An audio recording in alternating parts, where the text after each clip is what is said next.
So yun guys, sa mga nagtatanong kung saan ba si Burloloy, ayun, sasagutin natin yung mga tanong nyo guys, sa mga comment section yung mga tanong-tanong ngayon dyan, no? So, ganito kasi yan guys, ano yun, ito na lang yung, ito yung chat namin. Ayan, screenshot nyo guys. Ayan. Basahin ko itong blue sa akin yan, basahin ko.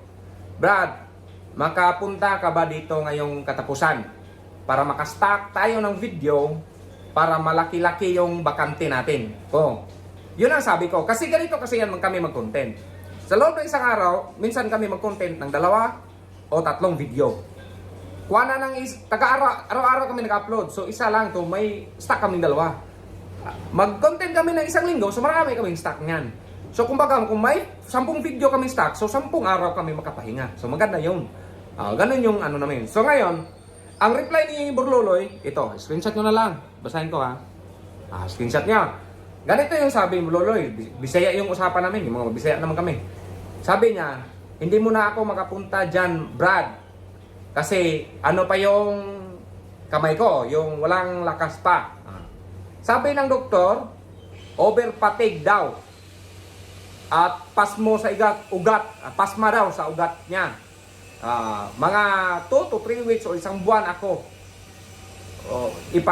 mag-relax, sabi ng doktor. So yun ang screenshot nyo para patang sulaw-sulaw man. Ayan, screenshot nyo, Bisaya nga lang. Magtanong kayo kung sino Bisaya dyan. Kung di, i-google nyo, i-google naman tayo. So ganun yun guys.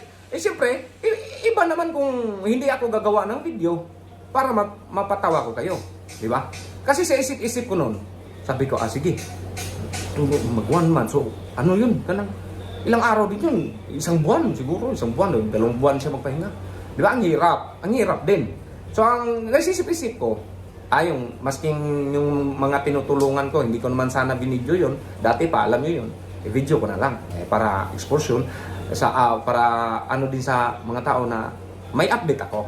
Pangit naman nung wala akong update na. Hindi ako mag-upload sa loob ng 2 buwan. Di ba? Pangit yun. Tapos isip-isip ko, sa araw-araw na lang namin routine dito sa Team BMAX. So ngayon guys, yung habang tumutulong tayo, nakita natin si Taburnok. Di ba? So naisip ko, opportunidad to. Parang sabi ko gano'n, try nga natin. Yun, kinontent natin. Ni-vlog natin si Taburnok. Dinandahan natin, tinuruan natin. Yun. Kasi ang isip ko talaga, ipakita ko na yung mga achievement ko. Kasi may achievement ako At may achievement din si Burloloy. Pumunta na lang kayo sa kanyang channel para makita niyo yung mga vlog din niya doon. Kasi nag-vlog siya doon, nag-vlog din ako dito. Pangit naman kung mga magdrama kami dito. Yan, pinagsikapan ng Team BMAX na maka-upload kami, na matawa kayo. Kasi nakakasanayan na natin na nagtatawanan tayo sa comment section, gano'n. Kahit may basher, gusto pa rin. Di ba? Ito si Taburnok, sabi ko, sige, samantalang wala pa si ikaw na muna. Tapos, kung ano yung sasahurin mo sa mga videos mo, ano na yun, bilhin natin kasi pangarap niya na magkaroon ng paa. Ayun lang yun. So, update din namin kayo. Sana naliwanagan kayo guys. Sana ma-share itong video na to para maraming nakaalam. Sana sa susunod na upload, wala nang tanong ng mga ganyan. Yan guys, maraming salamat. Hanggang dito lang itong video na to. Maraming salamat sa mga suporta sa BMAX TV. Yan guys, thank you!